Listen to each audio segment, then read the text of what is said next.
اور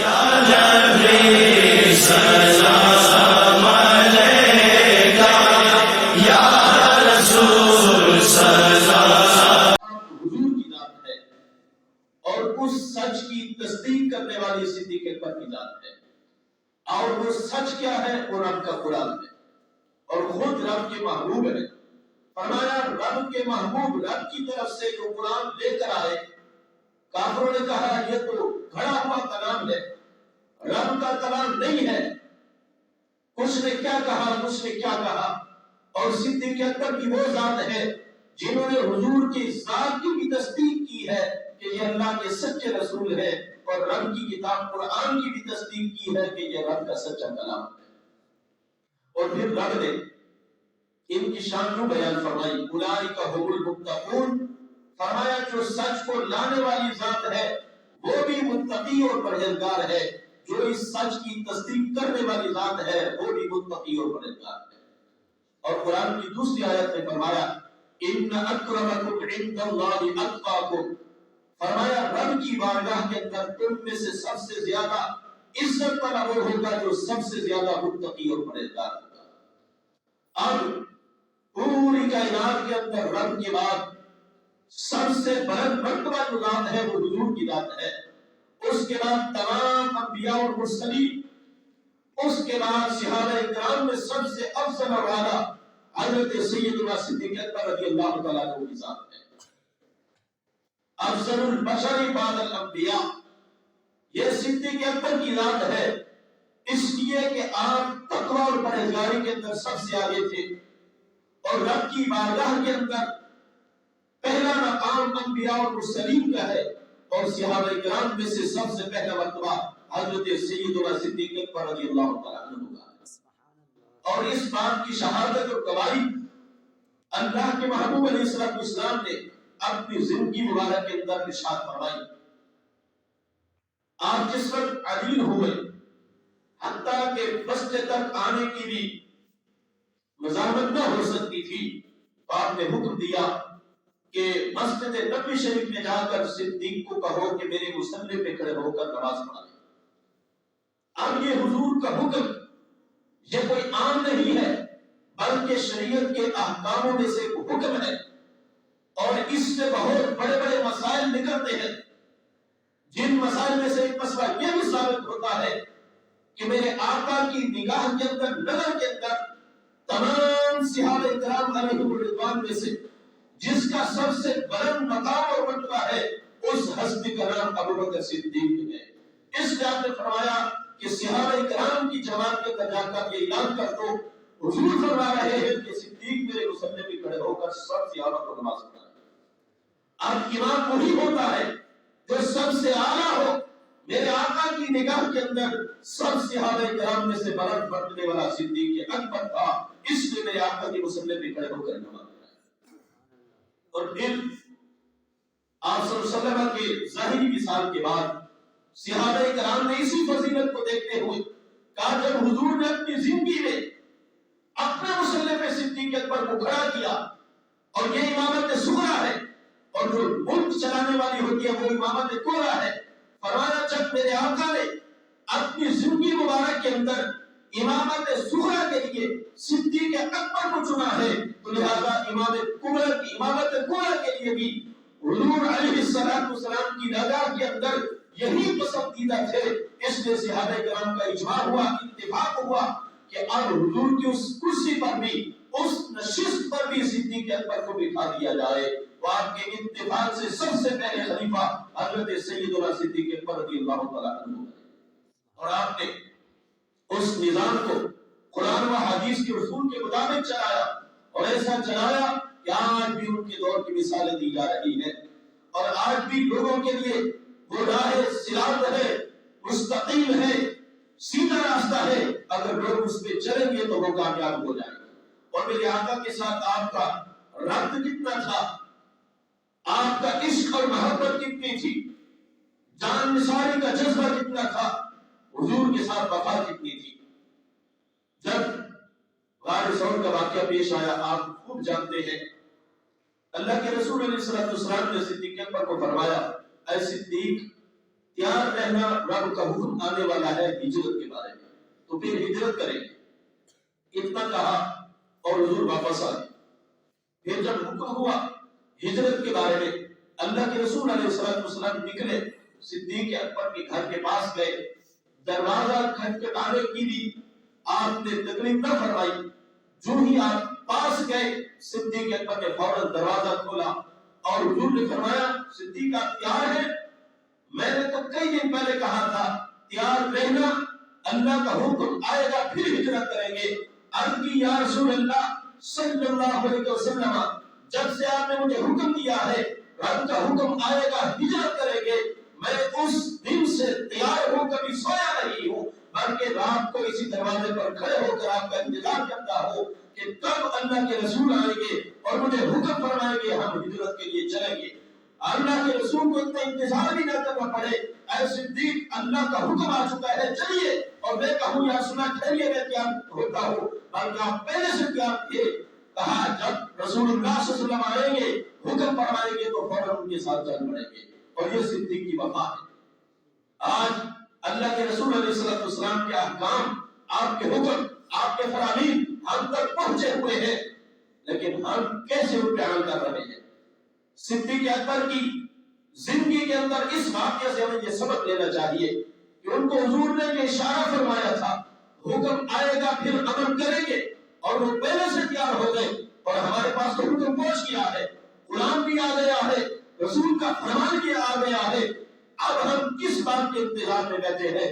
رب کا قرآن بھی یہی فرماتا ہے فَبِأَيِّ حَدِيثٍ بَعْدَهُ يُؤْمِنُونَ، اس قرآن کے بعد تم کس بات پہ ایمان لانے کے انتظار میں بیٹھے ہو؟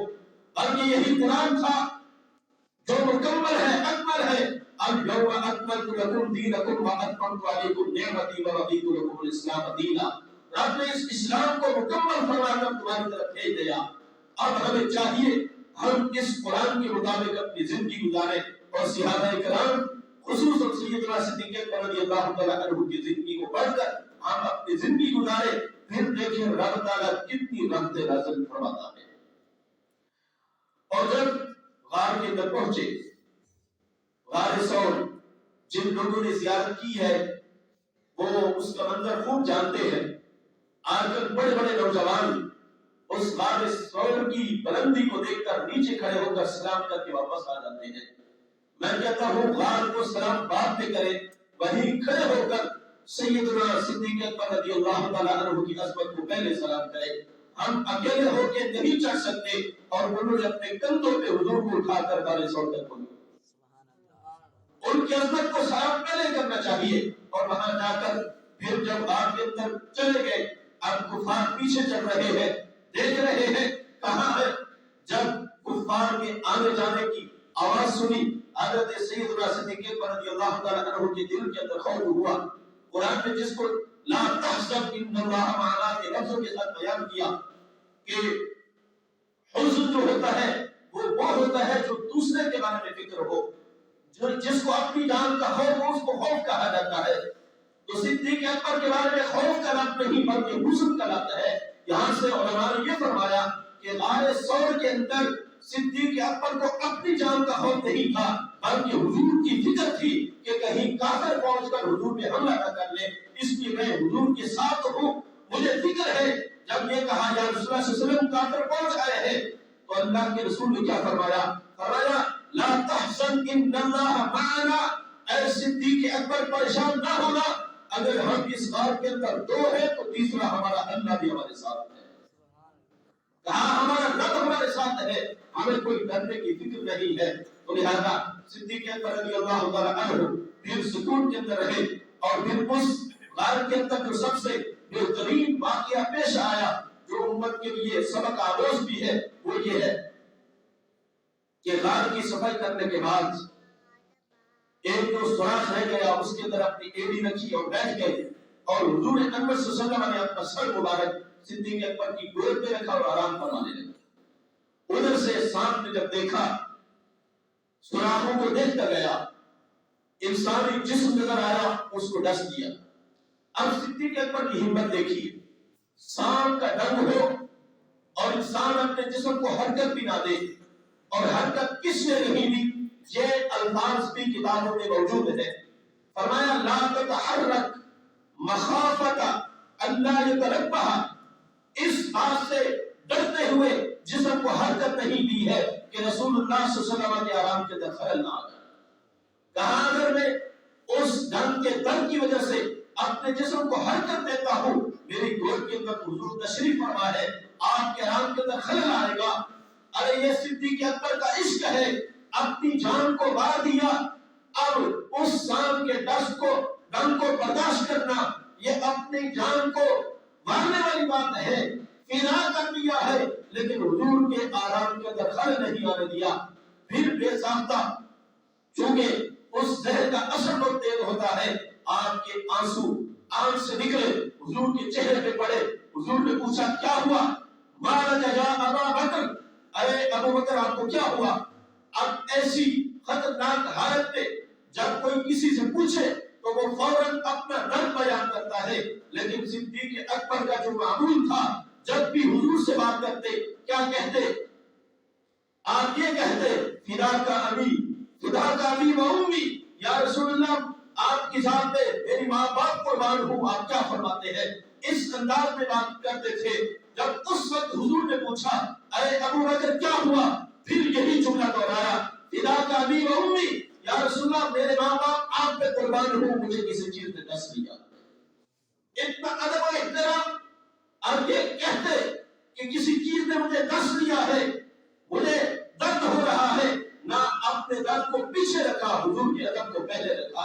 آج ہم پیچھے اس لیے رہ گئے، حضور کا ادب جیسے کرنا تھا ویسے ہم نہ کر سکے، حضور کے دین کا جیسے ادب کرنا تھا ویسے ہم نہ کر سکے. اور اس بات میں کوئی شک نہیں، جو حضور کے عشق اور محبت میں آگے بڑھتا ہے، جتنا آگے جاتا ہے میرا رب اتنا اس کو بلند مقام عطا فرماتا ہے. اب حضور سے وفا اتنی کی ہے، حضر و سفر میں حضور کے ساتھ رہے، غار میں حضور کے ساتھ رہے، جہاں پر بھی جاتے حضور کے ساتھ جاتے. اب لوگ کہتے ہیں حضور کا سایہ نہیں تھا، علماء نے فرمایا سایہ تو نہیں تھا مگر سایہ کے مثل ابو بکر بن کے آپ کے ساتھ رہتے تھے. ایسے رہتے تھے جیسے جسم کا سایہ ہوتا ہے، ہر وقت ساتھ ہوتے تھے. اور پھر گھر کو یہ معیت، یہ سنت اور صحبت اتنی پسند آئی ہے، رب نے جس طرح زندگی میں آپ دونوں کو معیت اور سنت صحبت عطا فرمائی تھی، مثال کے بعد بھی اللہ رب العزت نے اس جگہ پہ آپ کو جگہ عطا فرمائی ہے جہاں پہ اللہ کے محبوب سوئے ہوئے ہیں، اور یہ آپ کا مقام ہے. اور پھر یہ سنت صحبت صرف اتنے تک نہیں بلکہ میرے آقا فرماتے ہیں قیامت والے دن سب سے پہلے میری قبر کھلے گی اور میرے بعد میرے صدیق اکبر کی کھلے گی. پھر بھی دونوں اکٹھے. اور پھر فرمایا یہ سنت ختم نہیں ہوئی. میرے آقا نے فرمایا آب کوثر میں جہاں پہ میں جام بھر بھر کے پلاؤں گا وہیں پہ میرے ساتھ صدیق اکبر بھی موجود ہے.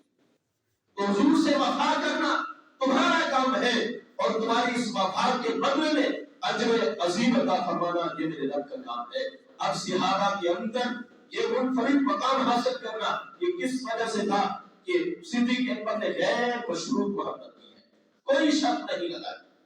آج ہمارے ذہن میں خیالات آتے ہیں کہ میں داڑھی تب رکھوں گا جب عمرے میں جاؤں گا، رب کو ٹائم دے رہے ہیں بیٹیوں کا، میں نمازی تب بنوں گا جب بوڑھا ہو جاؤں گا، وغیرہ وغیرہ. اور صدیق اکبر نے جب سے کلمہ پڑھا ہے اب حضور کی تابعداری کے اندر بیٹھ گئے، انتظار میں ہے کہ حضور کب اشارہ کرتے ہیں. یہ نہیں دیکھنا آگے دریا میں جانا ہے یا خشکی پہ جانا ہے، بلکہ حضور اشارہ فرمائے اور ہم کود پڑے. یہ صحابہ کا عشق تھا. اب کوفہ کی جامع مسجد ہے، علی جو مرتضیٰ منبر پہ بیٹھے ہیں، لوگوں نے سوال کیا اشجع الناس یا علی، یہ تو بتائے لوگوں میں سے سب سے بہادر کون ہے. جب یہ سوال کیا تو لوگ تو یہ جانتے تھے کہ یہ آپ ہی بہادر ہیں، اپنا کہیں گے. حضرت علی جو مرتضیٰ کا کیا بیان تھا، فرمایا سوال کرنے والے سن لو، تمام لوگوں میں سے سب سے بڑھ کر جو بہادر ہے اس کا نام ابو بکر صدیق. لوگوں نے کہا یا علی آپ تو اسد اللہ ہے، اللہ کے شیر ہے، اور آپ نے خیبر کا قلعہ فتح کیا ہے، بڑے بڑے کارنامے کیے ہیں، آپ کی ہم نے شہرت سنی ہے کہ آپ سب سے بہادر ہیں، اور آپ کہہ رہے ہیں کہ ابو بکر بہادر ہے. کہا سنو لگا تھا، حضور کے لیے چھپر بنایا گیا، عربی میں جس کو عرش کہتے ہیں، اور وہ مقام جہاں پہ حضور نے آرام فرمانا تھا۔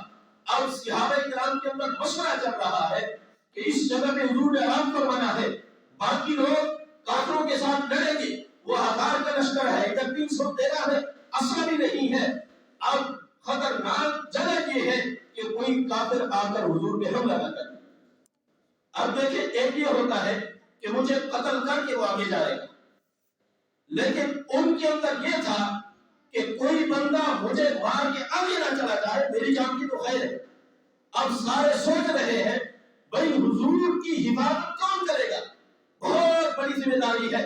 اگرچہ سارے صحابہ بہادر ہیں، سب کا یہ دل کرتا تھا کہ میری جان حضور کی عزت کے لیے چلی جائے، کوئی بات نہیں ہے، لیکن ان کو خطرہ یہ تھا میرا مرنا تو بجا، کوئی بات نہیں ہے، لیکن مجھے مار کر کوئی آگے نہ چلا جائے۔ اتنی حساس دل تھی، کہتے تھے ابھی تک ہم سوچ رہے تھے، حضرت علی بھی ان میں موجود تھے، فرماتے صدیق اکبر کھڑے ہوئے اور تلوار ہاتھ میں اٹھائی، کہا میں حضور کی ڈپٹی کروں گا، کون ہے جو صدیق اکبر کی تلوار کو توڑ کر آگے جائے گا؟ کہا میں حضور کی حفاظت کروں گا، کسی کی ہمت بھی نہیں ہے کہ وہ مجھے گرا کر آگے چلا جائے۔ حضرت علی فرماتے ہیں اسی دن سے مجھے پتہ چل گیا کہ تمام صحابہ میں اگر کوئی سب سے بہادر ہے وہ صدیق اکبر ہے۔ اللہ رب العزت کی بارگاہ میں دعا ہے خالق کی کائنات ہمیں تمام صحابہ کی محبت اور عشق عطا فرمائے، اور خصوصاً بالخصوص حضرت سیدنا صدیق اکبر رضی اللہ تعالی عنہ کی زندگی کے مطابق چل کر ہم سب کو زندگی گزارنے کی